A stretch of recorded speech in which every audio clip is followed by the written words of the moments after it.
He handed me a dirty mop and told me to clean his floor. My daughter just watched, calling me a freeloader in the house I secretly owned. They thought I was a broken old man. They were about to learn the old mechanic. Still knew how to dismantle an engine. If you're listening to this story, hit that subscribe button and let me know where you're watching from. It helps more than you know. Let me back up and tell you how a single drop of red wine shattered my entire world. The chandelier was massive. Crystal dripped from it like ice. It probably cost more than my old Ford pickup. The light it cast was bright, but the room felt cold. This was my daughter Sarah's house. Hers and Mark's. It wasn't a home. It was a museum. Everything was white, sharp and expensive, and I was the dust they couldn't wait to sweep away. I sat in the corner, tucked away on a velvet chair that was too stiff to be comfortable. I tried to disappear into the wallpaper. My chest felt tight. It had been tight since the heart scare 6 months ago. That scare was why I retired. 40 years I ran my auto shop. 40 years of grease under my nails. 40 years of honest work. Now I was just the old man in the corner. Retirement, they called it. Moving in, I called it. It didn't feel golden. It felt like a cage. A very expensive, very sterile cage. I was supposed to be enjoying my twilight years. Instead, I was watching my daughter turn into someone I didn't recognize. And that was the real tragedy. There were 8 guests tonight, all Mark's people, investment types. They wore suits that looked too smooth. They laughed too loudly at jokes that weren't funny. The air smelled like roasted rosemary and expensive cologne. It was suffocating. I rubbed my chest right over my heart, a habit I'd developed, a constant reminder of my own weakness. Mark was circling a tall man with silver hair. Mr. Henderson, the big boss. Mark was desperate. I could smell the desperation on him, thick and sour beneath the cologne. He needed this promotion. He needed it like a drowning man needs air. He laughed too hard at something Henderson said, then cracked his knuckles. Pop, pop. A sound of aggression disguised as nervousness. "It's a sure thing, Mr. Henderson," Mark said. His voice was slick. Too slick. I knew that tone. It was the sound of a man selling something he didn't believe in. Guaranteed 20% return. Foolproof. Mr. Henderson nodded slowly. He took off his glasses and began polishing them meticulously with a silk handkerchief. He was judging Mark. Mark didn't see it. He only saw what he wanted to see. I shouldn't have come downstairs. Stress always made my chest worse. But Sarah had insisted. She always insisted when she needed me to play a part. Tonight the part was grateful father. But I was tired of acting, and the real drama was still waiting in the wings. Earlier she came to my room. I was putting on my favorite sweater, a deep green one. My late wife Mary knitted for me. It was soft, worn. It smelled like her, like home. Sarah looked at me, her eyes cold and critical. They lingered on the sweater. She twisted the diamond ring on her finger, a nervous habit she developed after marrying Mark. "Dad, really?" she said, a small frown creasing her perfect forehead. "What's wrong with it?" I asked, looking down. "It's old. It looks cheap." "It was your mother's favorite," I said quietly. She sighed, impatient. "Dad, tonight is important. Mark's career depends on it. This promotion is everything. Everything." The word echoed in the small room. She picked a piece of lint off my shoulder, like I was a child. "And please," she continued, her voice sharp, "don't talk about the garage. It's boring." "Boring," I echoed. "It was my life." "Exactly. Talk about retirement. Golf. Anything else?" She made retirement sound like a disease. And the garage that paid for this marble palace? That was just an embarrassment. But I didn't remind her of that. Not yet. They treated my presence as charity, a favor they were granting a helpless old man. They forgot the truth. The sale of my shop covered their massive down payment. I gave them everything because I loved her. I wanted her to have the life Mary dreamed of. But Mary never wanted this. Mary valued kindness. This house had none. The evening dragged on. I watched Sarah move through the room. She was beautiful, a sleek black dress, hair pulled back tight. But her eyes were hard.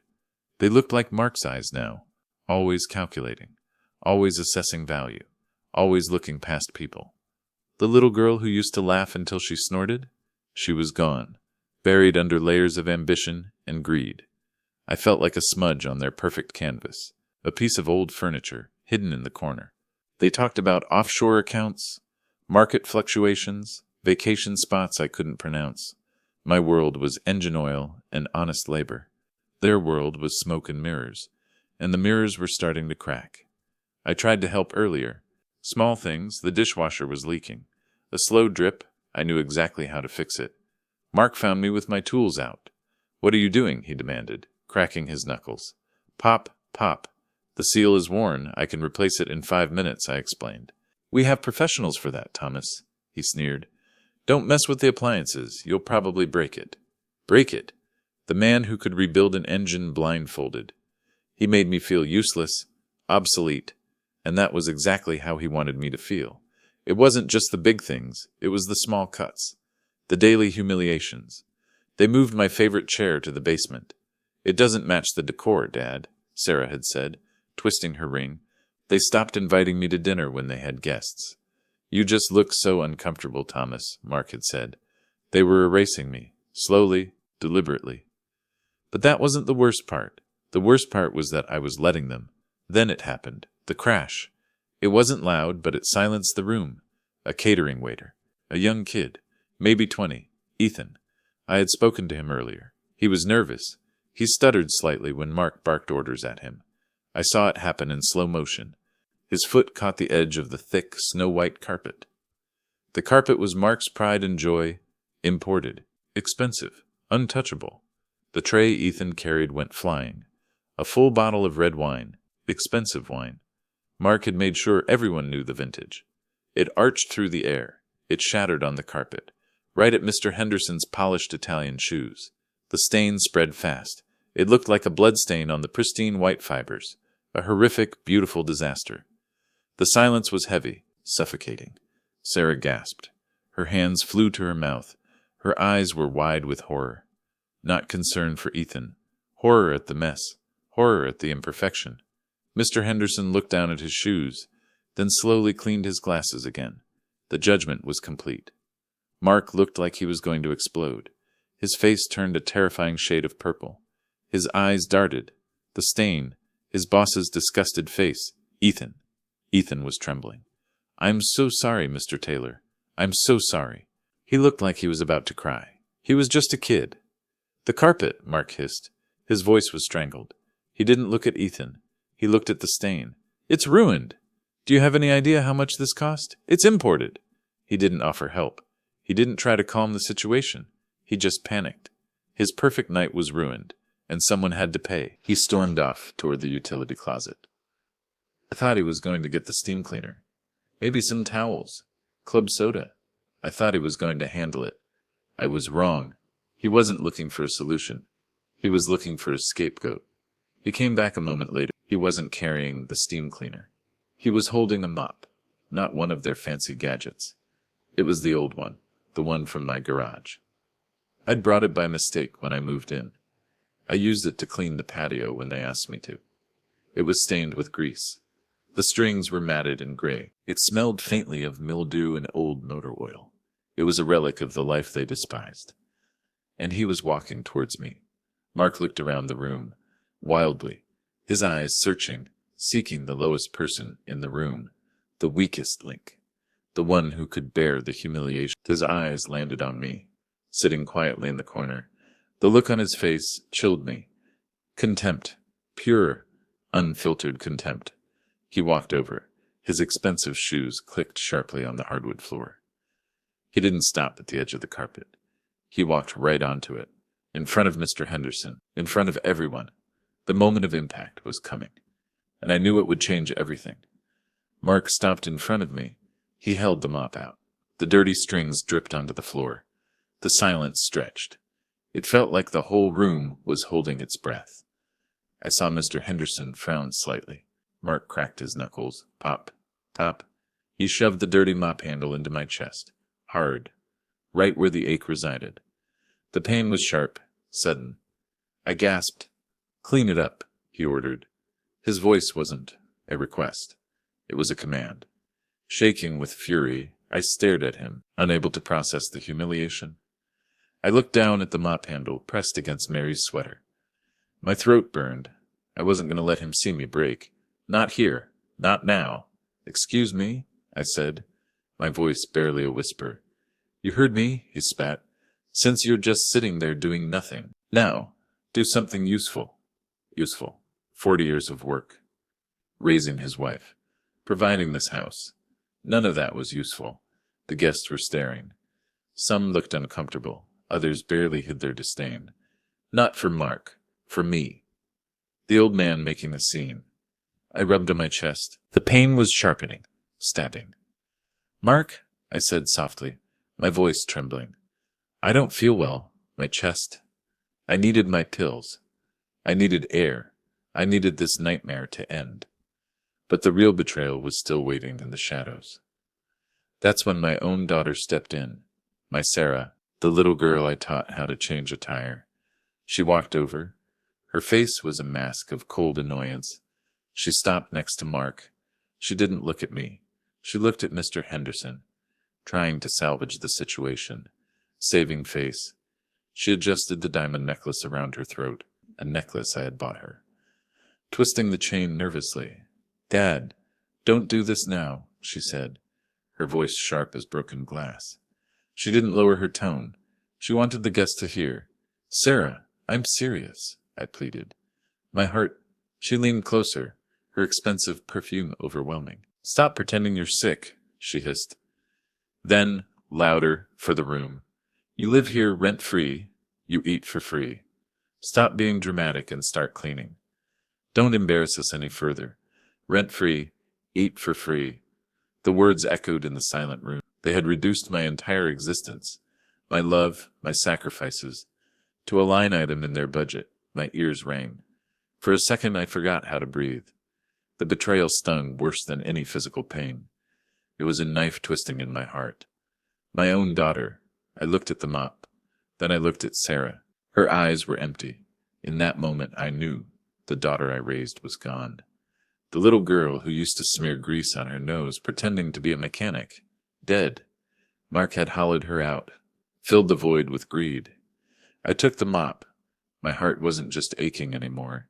It was breaking, shattering, but I wouldn't give them the satisfaction of seeing me collapse.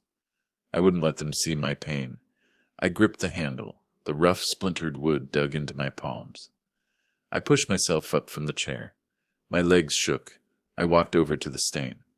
Every eye in the room was on me. The old man, the charity case, the freeloader, cleaning the rich man's floor. I looked at Ethan, the waiter. He mouthed, "I'm sorry," at me. He looked terrified. I pushed the mop over the wine. The dirty fibers, stiff with old grease, didn't absorb the liquid. They just smeared the red across the white carpet, making the mess infinitely worse. It looked like I was painting the floor with diluted blood. I focused on the motion. Back and forth, back and forth. I tried to breathe, the physical exertion, the crushing emotional weight. My vision blurred. I debated letting the pain take over, letting myself fall, forcing Sarah to show some compassion, some humanity, but I knew she wouldn't. She would just be annoyed by the drama, by the inconvenience of my collapse. I chose dignity instead. I cleaned until the area was a smeared pink mess. It was far from clean. But I had done what they asked. I set the mop aside, leaning it against the pristine white wall, leaving a smudge of dirt on the expensive wallpaper, a small act of rebellion. I turned and walked out of the room. I walked past the guests, past Ethan, past Mark, past Sarah. I didn't look back. I didn't meet their eyes. I just walked away. The silence followed me like a shroud. Upstairs in the small guest room they assigned me, the one at the back of the house, overlooking the garage. It felt like a servant's quarters. The silence was a relief. I could hear them downstairs. Muffled sounds. Mark apologizing profusely to Mr. Henderson, blaming the catering staff, blaming me, the strained resumption of the party. The forced laughter echoed up the stairs. They had already moved on. I was already forgotten. I closed the door, locked it. I leaned against it, my heart pounding erratically. The shame was overwhelming, a suffocating blanket. I looked in the mirror above the dresser. The man staring back at me was old, tired, weak. His eyes were hollow, haunted. I didn't recognize him. I'd given everything to my daughter, my life savings, my home, my pride, and she had thrown it back in my face. Covered in grease and mildew, the weight of the last 6 months crashed down on me. The small cuts, the daily humiliations, the erasure of my existence. I sank onto the bed. My body trembled. I wasn't just sad, I was broken. I realized things could not continue this way. I couldn't live like this. I wouldn't. Beneath the shame, something else stirred. A cold, hard resolve. The anger was burning away the grief, the weakness. They thought I was weak. They were about to find out how strong I really was. They wanted a war. I would give them one. I pulled my old battered suitcase from the closet. It didn't take long to pack. I didn't have much. Clothes, medication, the tools of my old trade, polished out of habit. I sat on the edge of the bed, picked up the framed photo of Mary from the nightstand. Her smile was warm, genuine. Her eyes sparkled with the kindness Sarah had lost. "Oh, Mary," I whispered, tracing her face on the glass. "What happened to our little girl? Did we do this? Did we spoil her?" Grief washed over me. Deep, profound. It wasn't just about losing Mary. It was about losing Sarah, too. And it was about remembering Mary's warning. Mary had seen the ambition, and Mark, the greed. She saw how Sarah changed around him. "Thomas, don't give them everything," she had said shortly before she passed. Her voice weak, but her eyes fierce. "Let them earn it. Let them struggle. It builds character." She paused, gripping my hand tightly. "And be careful with Mark. He's a user. He's a snake." I hadn't listened. I thought I was showing love. I realized now I was enabling their entitlement. I confused kindness with weakness, and they exploited it. But that was over now. I looked at the small silver locket on the dresser. I gave it to Sarah for her 16th birthday. A picture of the three of us laughing in front of the garage. She hadn't worn it since she married Martin. I thought about taking it, a reminder of the daughter I loved. But that daughter didn't exist. The woman downstairs was a stranger. I left the locket on the dresser. The tie was severed. It was time to let go. It was time for the final step. The secret weapon Mary had left me. I reached under the bed, pulled out a sturdy, locked metal box. Heavy, gray steel, scratched and dented from years in the garage. I opened it with a small key I kept around my neck, hidden beneath my shirt. Next to Mary's wedding ring. Inside were documents. Important documents. The proof of a secret Mary and I had kept for years. A secret that was about to tear their carefully constructed world apart.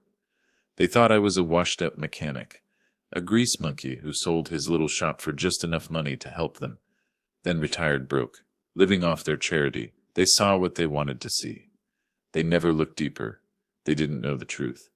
They didn't know that my partner, James, and I hadn't just sold the auto shop. We sold the land it sat on, and the land next to it, and the block behind it. We spent decades, quietly, meticulously, buying up the properties around the garage. It was Mary's idea. She saw the neighborhood changing, the city expanding, when the developers came looking 5 years ago, desperate to build a new high-rise condo complex. We sold it all, for millions. I wasn't broke. I was wealthy, very wealthy. In the house they lived in, the museum they were so proud of, the symbol of their success, I owned it. Outright. I set up a holding company. Mary's Legacy Holdings bought the house in cash after they picked it out. The mortgage they thought they were paying. It was rent heavily discounted, just enough to let them think they were building equity. I was their landlord, and they were terrible tenants. I took out the folders, organized them, placed them back inside the box. This time, I didn't lock it. I added one more thing. My cell phone, ringer up to maximum volume, placed it on top of the folders, closed the lid. I placed the box squarely in the center of the bed, where they couldn't miss it. It looked like a silent accusation in the dimly lit room, a ticking time bomb. It was past midnight when I walked out the front door. The party was winding down, muffled goodbyes, expensive car doors closing. I didn't look back at the house that had been my prison. I just walked, disappearing into the cool night air. If this story is keeping you hooked, hit that subscribe button. because the real storm was just beginning. I walked for 10 minutes. The pain in my chest a dull throb. Exhaustion threatened to overwhelm me. I reached the corner where I arranged to meet my ride. A familiar sedan pulled up. The window rolled down. "Get in, Thomas," a gruff voice said. It was James, my business partner, my best friend, the brother I never had. The only person in the world besides Mary who knew the truth. I climbed into the passenger seat. The warmth of the car, a relief. James looked older, his face lined with worry, but his eyes were sharp, clear. He was stirring a cup of coffee in the cup holder, the spoon clinking rhythmically. Clink, clink. A nervous habit he'd had for 40 years. "Are you all right?" he asked, pulling away from the curb. "Your heart? You look pale." "Broken, James," I said, sinking back into the seat, closing my eyes. The adrenaline was gone, leaving only the sadness. But not the way the doctors mean. We drove in silence, city lights streaking past the windows. We were heading to James's house, a comfortable bungalow in the neighborhood where we grew up, a neighborhood that felt real, honest. "Did you do it?" James asked finally, his voice low. "I did it," I said. "I left the box, just like we planned. The plan we hoped never to use. The contingency for the day they finally went too far." I told him what happened. The dinner party, the wine, the dirty mop, Sarah's cruel words, the crushing humiliation. James listened silently, his knuckles white as he gripped the steering wheel. When he finished, he slammed his hand against the dashboard.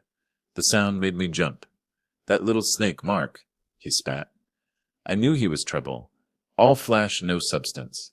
And Sarah, he shook his head. "I don't understand it, Thomas. How could she treat you like that? You gave them everything." "I gave them too much, James," I said, my voice heavy with regret. "I thought I was being generous. They thought I was weak.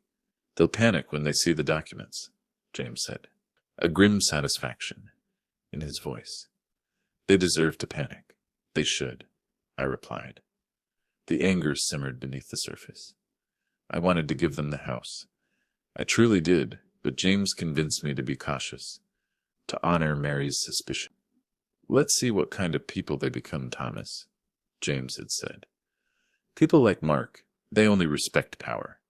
Keep the control. Now we knew. They didn't deserve it. And then there was Mark. James had connections in the financial world. He kept an eye on him for me. We knew Mark wasn't the genius he pretended to be. He was reckless and greedy. Mark's investments are tanking, Thomas, James reminded me as we pulled into his driveway. He's leveraged to the hilt. He's been using their supposed equity in the house. I asked. "Equity that doesn't exist," James confirmed. "To secure massive loans, risky ventures. He needed that deal with Henderson tonight, just to stay afloat. He's drowning in debt," James continued, turning off the engine. "And that's not the worst of it." "I know," I said. "The embezzlement." And James nodded grimly. "He's been stealing from his clients to cover his losses. A Ponzi scheme. It's all in the box. The forensic accounting report we commissioned. Everything. Mark wasn't just a jerk. He was a criminal." We went inside. James poured us strong coffee. We sat in his living room, warm, comfortable, the opposite of the cold mausoleum I had just left. "You know," James said, looking at me thoughtfully, stirring his coffee again.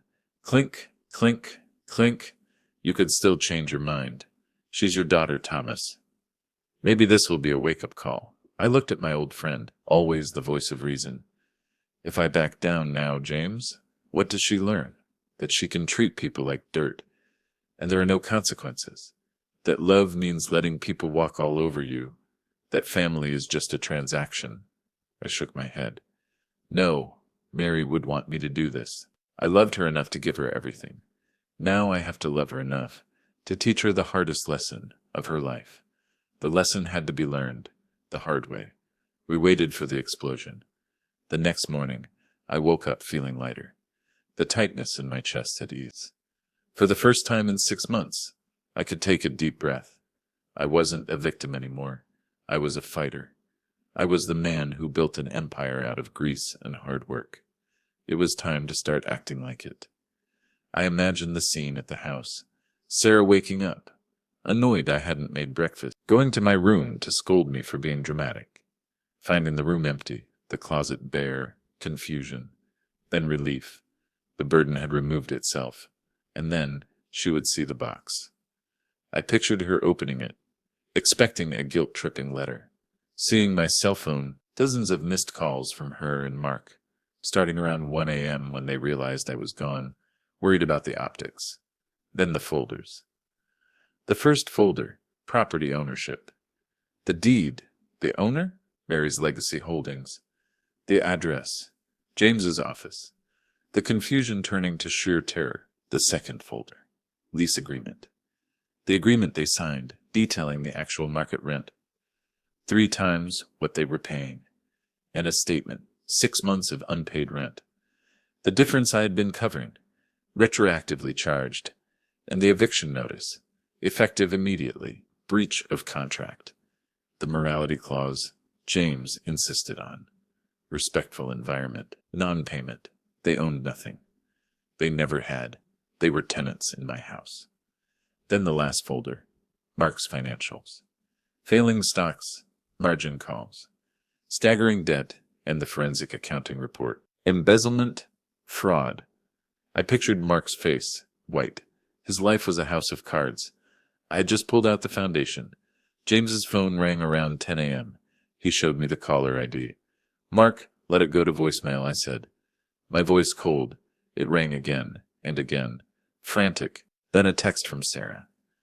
"James, please, where's my father? Urgent. It's all a misunderstanding." We ignored it. The time for talk was over. The fallout began immediately. James checked with his contact at the firm. Mark was suspended. Indefinitely. Mr. Henderson had called HR first thing. The display at the dinner party. The way they treated me. The humiliation. It disturbed Henderson deeply.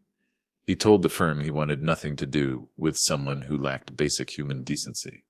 He pulled his investments, triggering a cascade. Mark was ruined.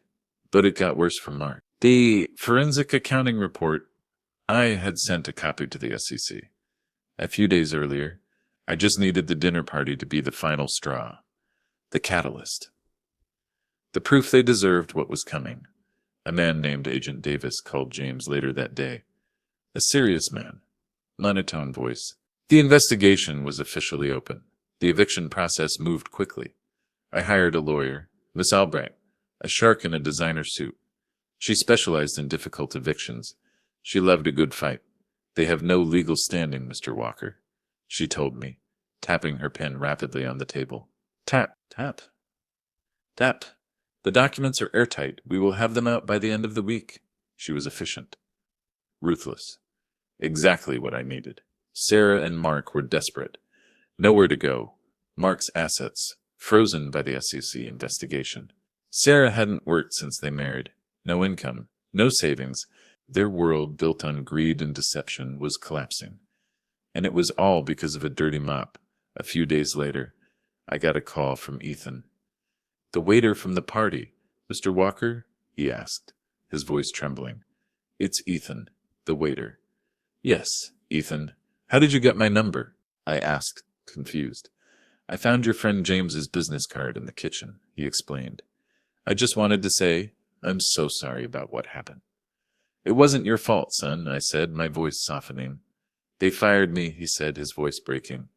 "Mr. Taylor blamed me for everything, said I ruined his career."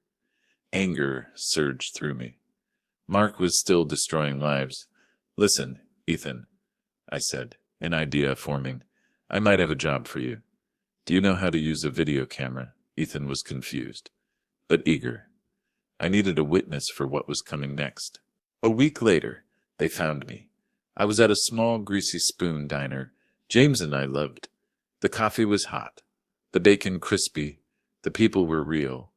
I was halfway through a cheeseburger, the first one I enjoyed in months. The bell above the door jingled. I looked up and saw them. They looked terrible. Sarah's expensive clothes wrinkled, her face pale, eyes red and swollen. She looked small, vulnerable. Mark looked worse.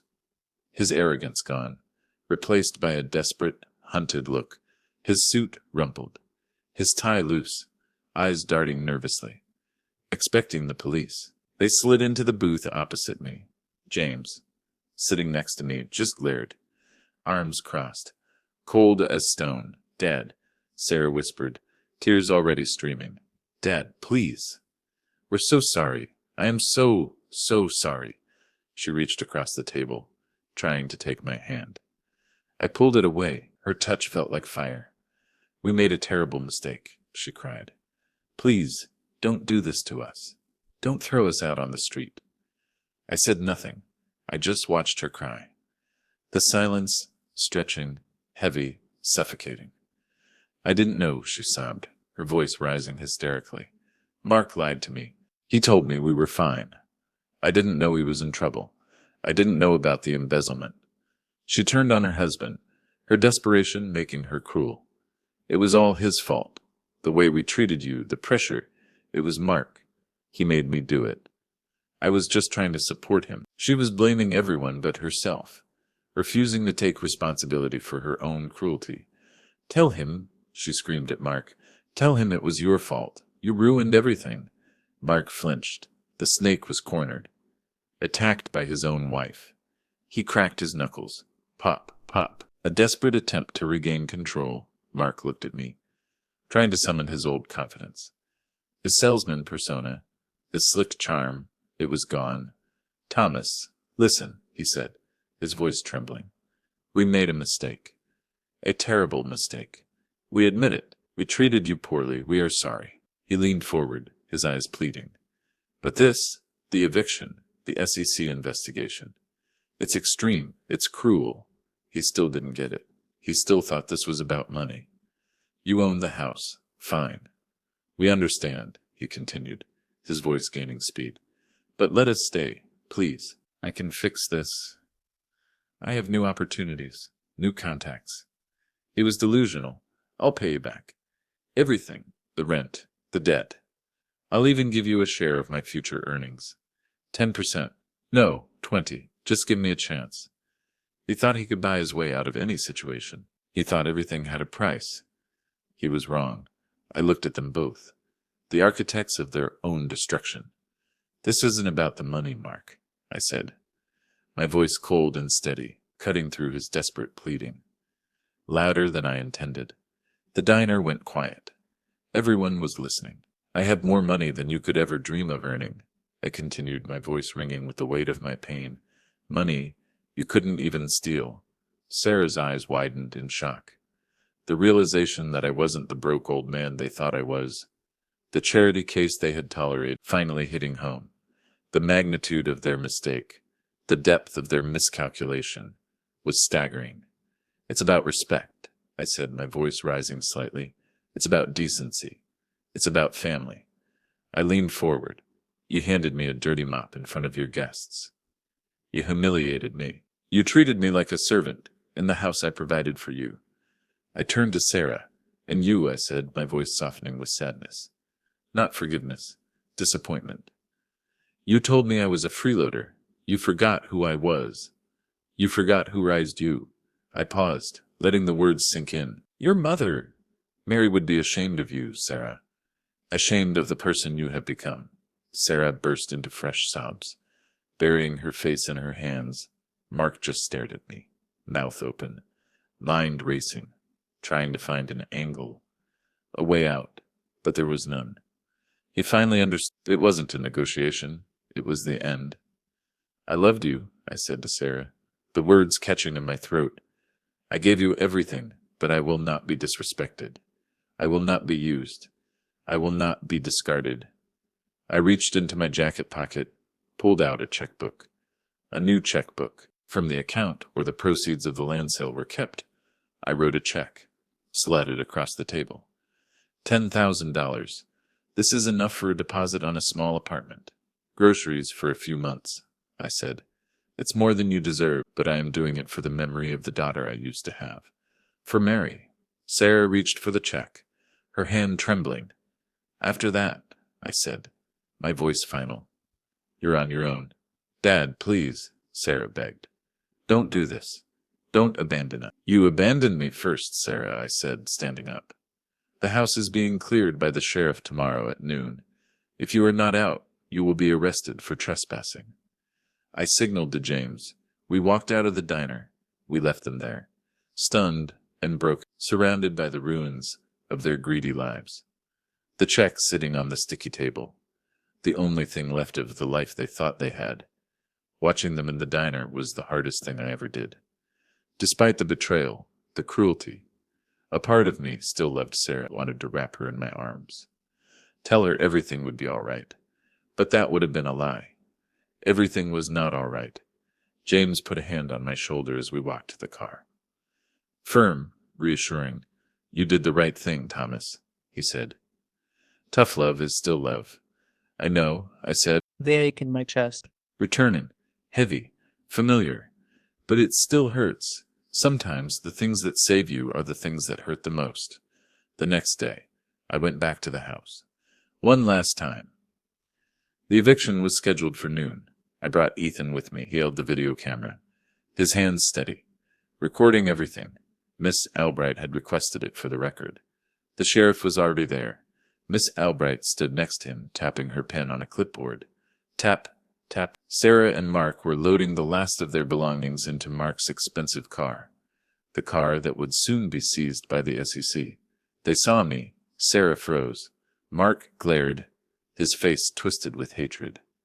You ruined us, he screamed, slamming the trunk shut. He stormed towards me, his fists clenched, cracking his knuckles. Pop.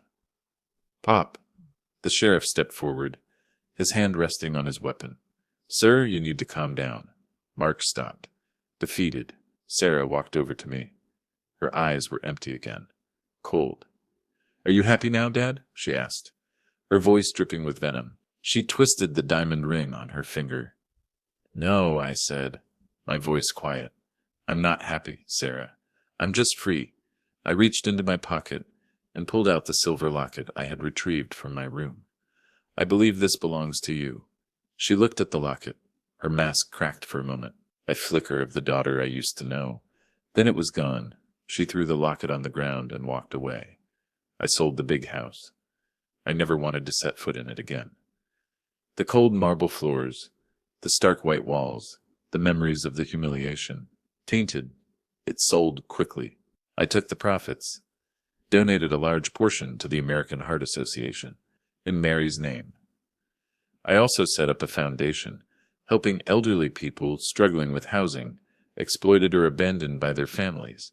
A fitting tribute to Mary, a way to find meaning in the pain, a way to turn betrayal into something good. The darkness didn't win. Mark was indicted. Embezzlement. Securities fraud. Agent Davis did his job well. The evidence was overwhelming. He pleaded guilty. 5 years in prison. The snake was finally caged. Sarah filed for divorce. She took the $10,000, moved to a different city, desperate to escape the shame, the scandal. I didn't hear from her. The silence was deafening. I'd bought a small, comfortable condo near James. Simple, bright, warm. A fresh start. A place to heal. Months passed. The tightness in my chest disappeared. Completely. The source of my illness wasn't just physical. It was emotional. The absence of stress, the freedom from disrespect, healed me in ways medication never could. I was finally breathing again. I started volunteering. A local community center, teaching teenagers basic auto mechanics. Ethan joined me. He was a natural mechanic and a good kid. It felt good to be useful again. Respected, sharing the skills of a lifetime. I was back in my element, surrounded by the smell of grease and the sound of revving engines. I found purpose. I found peace. About a year later, I checked my mail, bills, junk mail, and a postcard, a picture of a cityscape I didn't recognize, somewhere far away. I turned it over. The handwriting was familiar, but different, steadier. It was Sarah's. She wrote about her new life. A job as a waitress. Hard work, she said. But she was learning the value of a dollar earned. She was in therapy, trying to understand how she became that person, how greed corrupted her values, how she could treat her own father with such cruelty. There were no requests for money, no pleas for forgiveness, no excuses, just a simple update. It ended with 5 words that brought tears to my eyes. Dad, I understand now. I'm sorry. I stared at the postcard for a long time, the words blurring through my tears. It wasn't a happy ending. The trust was gone, the relationship shattered, perhaps irreparably. The gap between us was vast, filled with the ghosts of the past.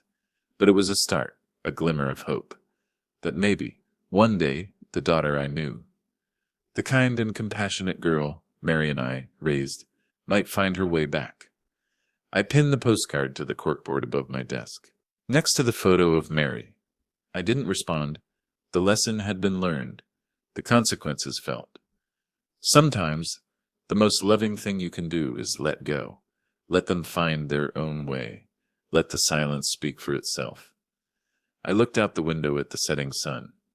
The sky painted orange and purple. I was no longer a burden, no longer a freeloader, no longer a victim. I was Thomas, a mechanic, a father, a survivor. They handed me a dirty mop, thinking they could break me. But in the end, they were the ones left cleaning up the mess of their shattered lives. And for the first time in a long time, I was free. Thanks for listening. Please rate our story in the comments. If you enjoyed it, don't forget to subscribe.